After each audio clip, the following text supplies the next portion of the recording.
여러분은 공부하면은 무엇이 가장 먼저 떠오르시나요? 딱딱한 책상, 책, 이런 것들이 생각나실 텐데요. 그런데 과연 책을 통해서 지식을 얻는 것만이 공부의 전부일까요? 우리 선조들은 공부는 단순히 머리로만 하는 것이 아니라 일상생활에서 온몸으로 체득하는 것이라고 이야기를 했습니다. 나무를 하면서, 물을 기르면서, 사람을 만나면서 질문을 던지고 거기에 대한 해답을 얻고 스승을 만나는 모든 과정을 공부라고 이야기를 했는데요. 이렇게 우리 선인들은 수단으로서의 공부가 아니라 이 삶으로 공부를 해왔습니다. 이런 선조들의 지혜가 가장 잘 응집이 된 것이 우리의 문화유산 고전이 아닐까 싶은데요. TV평생대학 오늘부터 3차례에 걸쳐서 고전에 대해서 알아봅니다.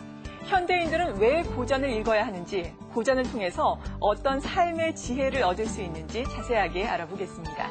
오늘 이 시간 고전평론가 고미숙 박사 모시고 도움 말씀 듣겠습니다. 큰 박수로 맞아주시죠.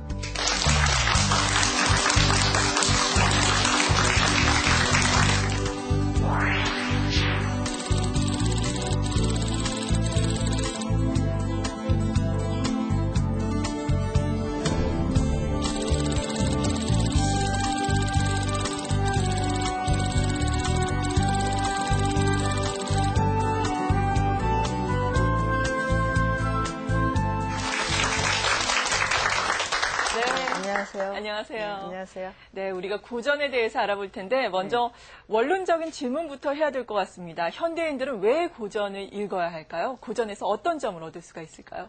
네, 현대인은 물질적인 풍요를 일구는 이런 기술은 굉장히 발전을 시켰는데 이 물질이 내 존재를 얼마나 충만하게 하는가 하는 것에 대해서는 많이 잃어버렸어요.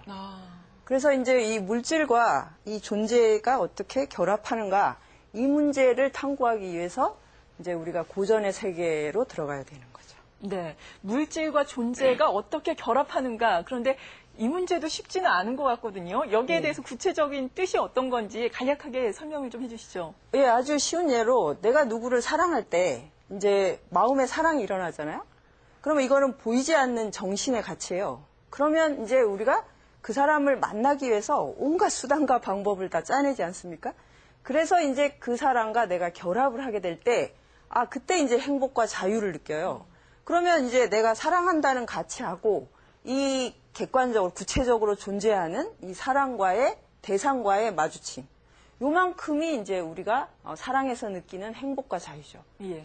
그러면 우리의 삶도 물질적인 것을 많이 일구는데 내가 마음이 이것과 만나질 않으면 점점 이게 공허해지는 거예요. 현대인들이 앓는 이제 우울증이나 자살 충동이나 이런 것들이 이 존재와 물질 사이에 이 겹쳐진 이것이 없기 때문에 일어나는 많은 문제라고 할 수 있죠. 네, 그렇다면 어떻게 보면은 고전을 읽으면서 현대인들이 갖고 있는 마음의 공허함 이런 것들을 채울 수 있다라는 말씀이신데, 네, 가장 쉽게 얘기하면 이제 행복의 기술을 배우는 거죠. 예.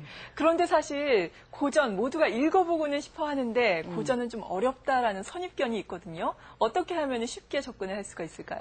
예, 고전에 대한 정의 중에 누구나 알지만 아무도 읽지 않은 책 이렇게 이제 정의하기도 하고 어떤 분은 달고 나면 너무 지겹고 어려워서 목매달아 죽고 싶은 책 이렇게 정의하시는 분도 있었어요. 그런데 이제 이게 우리가 굉장히 험한 산에 갈 때 저 산을 멀리서 보면 너무 아름다운데 내가 어떻게 입구를 찾아야 될지 그리고 이제 저 굉장히 이제 험한 길을 어떻게 찾아가야 될지 막막하잖아요. 그런데 입구를 찾고 지도를 가지고 있고 좋은 가이드가 있으면 마음을 내서 가보게 됩니다.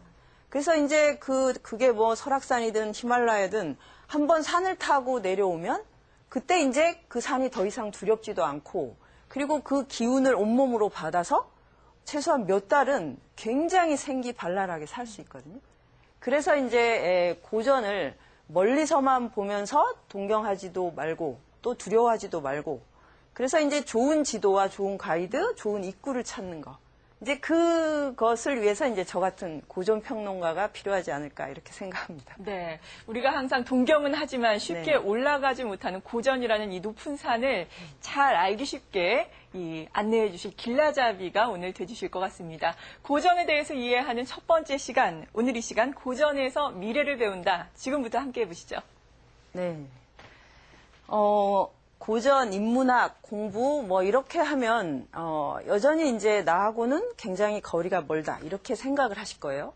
그래서 지금 우리 사회가 인문학 붐이 일어나고 또 이제 저 같은 고전 평론가가 있는 걸 보면 고전을 읽어야 한다는 이제 어떤 생각에는 동의를 했지만 여전히 이제 뭔가 굉장히 이렇게 동떨어져 있다 이런 생각을 하시는데 이제 요거부터 이제 바꿔야 됩니다. 그래서 만약에 인문학이나 고전을 그냥 어떤 콘텐츠 개발이나 또 그동안 했던 아이디어를 어떤 기발한 아이디어를 얻는다 이런 식으로 생각을 하면 인문학이나 그전에 했던 경영이나 재테크나 차이가 없어요. 이렇게 해도 안 되고 그리고 이제 저거는 뭐 지나간 옛날에 했던 어떤 거니까 현대하고 맞지가 않을 거야. 그러니까 내가 나중에 은퇴해서 뭐 이렇게 노년이 돼서나 뭐 들춰봐야 되는 거 이렇게 생각해도 또 이제 우리가 지금의 이런 인문학 열풍에서 이제 정말 중요한 거를 배울 수가 없게 됩니다. 그래서 이제 오늘 이제 제가 그 여러분들에게 꼭 이제 알려드리고 싶은 것은 고전은 내 존재의 비밀을 알아가는 근본적 기술이기 때문에 누구나 어떤 조건에 있는 사람도 다 이 길과 마주쳐야 한다. 이런 거를 이제 말씀드리고 싶어요. 근데 이렇게 얘기해도 이제 너무 추상적이니까, 제가 이제 유일한 취미 생활이 TV에서 드라마를 보는 건데, 아침에서 밤늦게까지 그냥 뭐 주말까지 드라마를 막 이렇게 채널을 돌려가면서 다 봅니다. 근데 이제 최근에 그 제빵왕 김탁구라는 드라마가 나왔죠. 여러분들 다 보셨죠? 예, 그 드라마를 보면서 이제 저거야말로 이제 고전의 공부법, 그리고 우리가 진정으로 목말라 하는 어떤 고전의 세계, 알매 세계가 있다. 이런 거를 발견해서, 제가 이제 이 드라마를 통해서 이제 많은 분들에게 이제, 고전의 세계를 알려드려야겠다는 생각을 했어요. 그러면 이제 다 이제 김탁구를 응원했죠. 예, 구마준을 응원한 분은 없으셨겠죠? 네. 예. 근데 현실에서는 이렇지 않잖아요? 김탁구처럼 이렇게 학벌도 없고 가진 게 아무것도 없고 고아처럼 떠돌고 정말 무식하고 그래서 정말 뭐 자기 이름이 노플탁 구할구라고 하는데 과연 그걸 한자로 쓸 수 있을지 배웠을지 의심스러울 정도로 별 볼일 없는데 근데 여기는 이제 거성그룹의 후계자